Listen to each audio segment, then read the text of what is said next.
Tanshikiwao. My name is Charlene Dishakashun, Charlene Van Buchenhout, and I am here today to talk to you about Crankies and moving panoramas. I'm a professional theater artist. I have been acting and performing and producing theater in Winnipeg, Treaty 1 territory for over 15 years. I have a theater company. It's called Echo Theater, and I often do shows with them and on my own. And lately I've been doing more visual arts, which is not something that anyone who knows me would think I would be into, because I'm not a very good, as I call it, drawer. But I love doing it. So now I will talk to you about Crankies.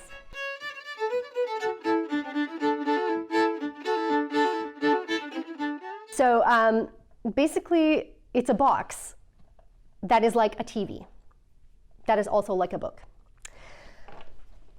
I'm going to open it up now. It's also stuck together with Velcro, so that won't get to hear that nice noise.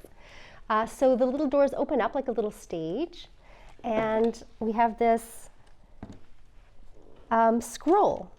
Now the scroll turns. And I guess I'll show you the back side of this later. But we have these two knobs on top that can turn it back and forward, and you do the turning. So I've got this scroll. This paper is parchment paper. I've never seen or heard of any other Cranky artist using parchment paper. It's like the baking paper, not wax paper, baking paper, parchment paper. You want to get the stuff that doesn't have any brand on it. But I guess people don't use it because it's crinkly. It makes this crinkly noise when you turn it. I really like that because it gives it a really cool like atmosphere. It gives it some sound texture when you're telling a ghost story, especially, because it gets this really crinkly. And I like to use a lamp behind to shine through, so it's almost like a shadow theater as well. I use a little Victorian. It's a little oil lamp. That's actual fire. But you can use, I've used just an LED lamp as well. Any kind of light source will shine through the parchment paper. There's other kinds of paper that you can use. People on the Cranky communities, Tyvek is one of their favorite things, which Tyvek, that doesn't have the word Tyvek on it. It's like that stuff that you can put over houses while they're being built. You can get sheets of those. They'll use just paper, just regular paper. Yeah, anything. I think you can just try to use anything. Fabric, I think, is another thing that I would really like to try. Because one thing about the parchment paper is, so you can see that it's colored here. I've used some cellophane to make some coloring on there. It's really hard to glue and attach something to parchment paper. It's like non-stick, like doesn't want you to stick. Even to attach the parchment or to the paper to the dowels here, there's dowels all the way through, you have to use duct tape, electrical tape. You have to really secure it on there because it doesn't want to hold. So that's the only kind of downside, but parchment really works well for seeing through if you're trying to do shadow.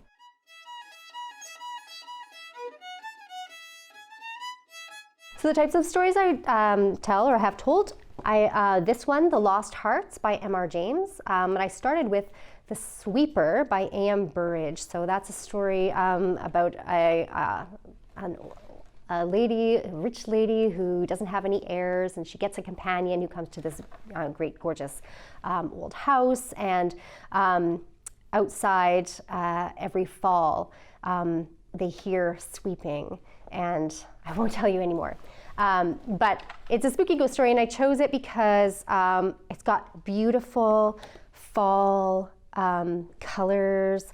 There's lots of trees and movement, and really simple, specific images that I thought I could create using my limited drawing skills, and the Cranky, because what you really want to think about is the movement of the Cranky. That's basically the thing that is interesting about a Cranky, is that for ghost stories, for sure, it reveals everything so slowly, but kind of methodically, And so it generates suspense just by its motion. So this, you can do reveals, which is so exciting. It's less abrupt than turning a page in a book and seeing the image there. It's like coming. Here comes the ghost, you know? So that's what I found really exciting. And what's interesting too about the panorama is that because of its motion, nothing gets seen for too long. And you can actually just take that motion and run with it. It's like the momentum of the drawing and the creation can really move you through the story, and so you don't really have to be an illustrator, or you just have to be a storyteller. So I tell the stories right at the same time as moving them. So I have like a music stand with my script, and I stand here turning the page, and usually like I can look behind and see where I am in the story, and I can slow down if I'm going too fast, and I can speed up if I need to, and I tell the story at the same time. So I'm looking at the moving panorama, I'm telling you the story, the audience is listening, they're looking at the same thing I'm looking at, and we're both there together, kind of looking at this very specific place. So everyone's focus is here. And they're getting the story audibly, but they're also visually taking in your idea of what they should be focusing on, or what you think supports the story. Yeah, so right here you can see I have basically I've illustrated like the scene here, but then here we have a nice close-up of the housekeeper. We see an eye shot, and then we have the speech bubble coming out of her mouth here and out of her imagination. So we actually go straight into her imagination. So that's kind of like something you can use, as we don't need to draw anything too specific and literal. Like you can get very creative and expressionistic about it. So we have this speech bubble, and then she's telling a story, and the entire story is inside the bubble, so you can see that it's still the story of a little girl, and she's beside a pond, and there's a fish. And there's an entire story I tell about this little girl and how she went missing. But it's not in the bubble, because I'm telling the story. And then we have another, so I don't need to like bog myself down and creating like the entire thing and being so literal. Just have this one like scenario with the girl, so we know what she looks like, and one scenario with the boy where we know what he looks like. He's playing in hurdy-gurdy, which last weekend I heard be played live, and I was like, what? Because it's such a strange instrument. Yeah, and so there's the speech bubble coming to an end.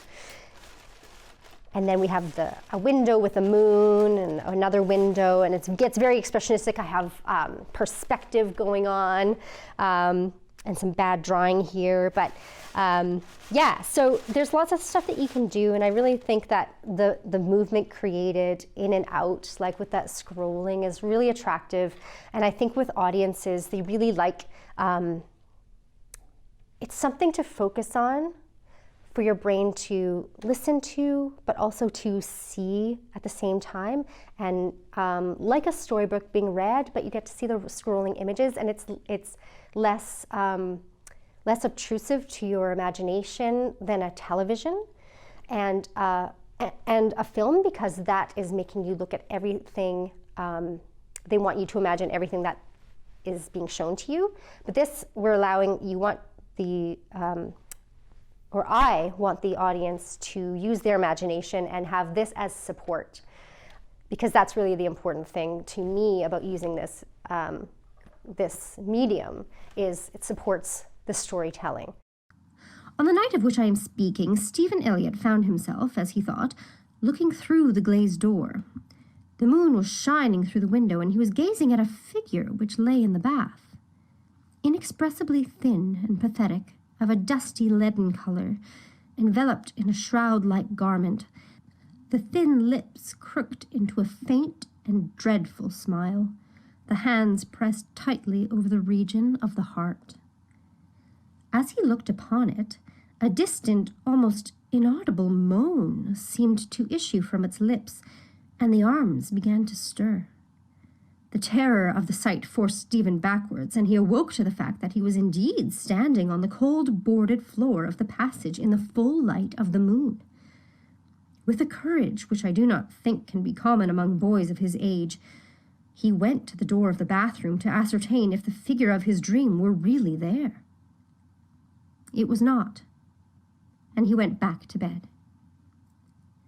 Mrs. Bunch was much impressed next morning by his story, and went so far as to replace the muslin curtain over the glazed door of the bathroom.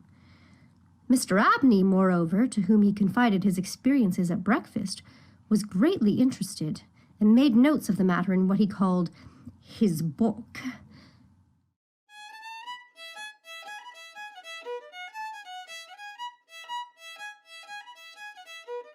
I'm a Métis person, and I've been working a lot with the Michif language. So in the last year during COVID, actually, I took a couple of university classes for Michif language and some courses through the Indigenous Languages Manitoba for Michif.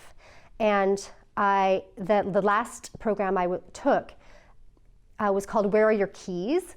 And it's basically a language thing that you can use for any language. But I was learning it over Zoom with the Michif language, and basically it uses sign language and gestures to teach language, and it gets your entire body involved, and you don't write things down, you don't take notes, you don't, your focus is all of your focus is very specifically on the language because you're using your entire body and your mind and your mouth and everything. That's very attractive to me as a theater performer because that's what I do. I use my entire body and mouth and brain and everything to tell stories. And so I thought, wow, this is like, it lines up so well. And I had this story that I needed to tell for the Fringe. I was in the Kids Fringe this past year. It was virtual. And I did a little piece that was partially on the Crankie, but partially not on the Crankie. That was a silent piece that I narrated the Michif language over top. So it was called Manishto Kapashiu, and it was Kitty Goes Camping. And I was me as a cat, and I went camping and some hijinks. It was very kind of slapsticky, physical work. And part of it, though, was using the Crankie. So I have, I used more color. This, because Ghost Story, I like a black and white feel with some extra color like you saw with the red hearts. But with the Manishto Kapashiu, I used a lot watercolor, which is something I hadn't actually used with the parchment paper. And the color looks so beautiful. And one thing actually that I noticed, I had wanted to make this kind of like beautiful park scene where a little kitty cat was going, taking a Red River cart and going camping. So I didn't know how to, I was like, oh my God, I'm gonna have to draw the Red River cart, which is like a lot of spokes and everything, like so many times because she's gonna be traveling.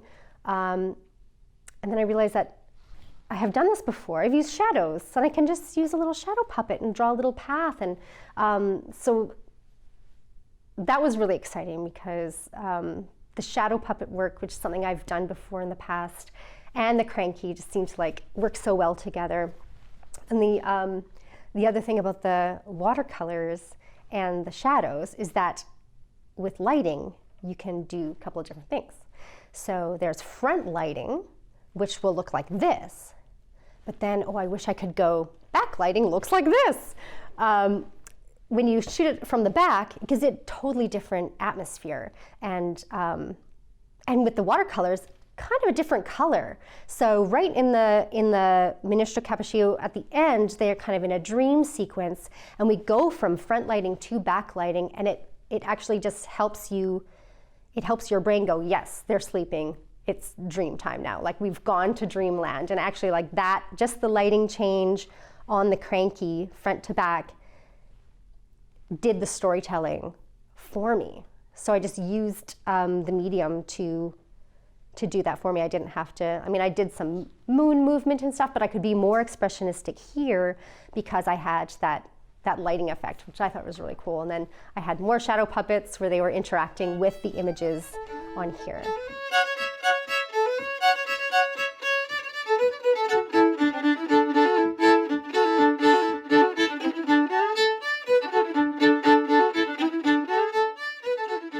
Les minús do capuchinho.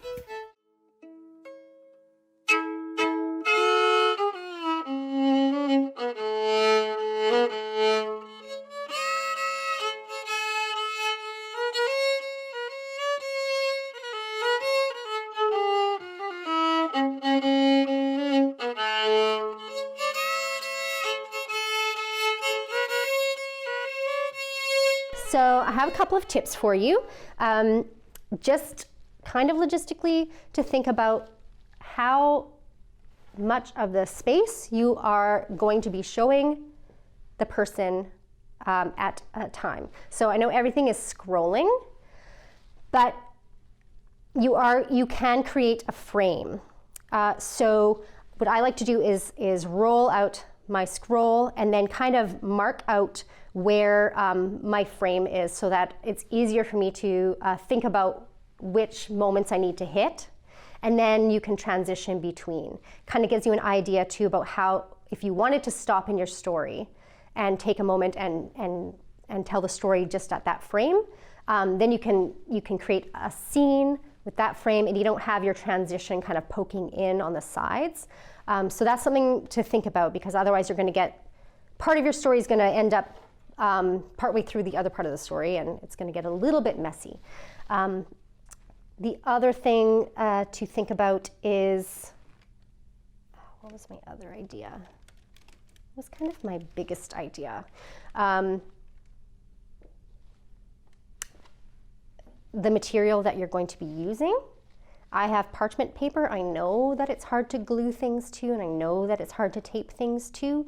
So if you're using just regular paper, make sure if you're going to use any kind of like collage, which I think would be really cool if you used like even like magazines and stuff and you didn't do any illustrating at all, if you just did some like cutouts and things like that, that would be really cool. But just make sure that you're adhering them in a way that they'll stay on, because what's going to happen is it's going to get turned and crinkled up, and then it's going to get unturned and uncrinkled, and that glue is just going to go like plop. So fabric I think would be a really cool medium, so you could sew it into. But maybe you have like some super glue or like just glue and tape and just like adhere those things to the scroll if you want them to stay on there. And really think expressionistically. You want your audience to be able to flow through the story with you and not have to sit there studying detail. If you want to stop and have a really detailed piece to look at, then do that. But make sure that, because I think your shoe boxes are going to be small, they're going to be kind of far away. They might not be able to see that kind of detail. So just remember what the audience is actually going to be able to see rather than what you are able to create. So now I've turned the Crankie around so you can see the back of it. See, this goes up and down, so I can easily carry it around. There are two dowels here that turn. And I like to put a piece of wood, there's a little hole here, I don't know if you can see, but a piece of wood there so I can easily turn it. The dowels have, again, Velcro to take it in and out, because you're going to want to be able to remove it. But if it's just your shoebox one, maybe it lives in there, maybe that's just your specific story, Crankie box for that specific story, and that's totally fine. And then there's more dowels at the front because you have to create like a tight screen. But yeah, this is what the back looks like. This is where my lamp would go to light the screen from to have some rear lighting projection. And yeah, I hope I gave you some inspiration on how to tell your stories, and I'm really excited for this project for you. And yeah, go forth, create explore and experiment. Thank you so much for having me, and I wish you all the best. Merci. Co-op Minton.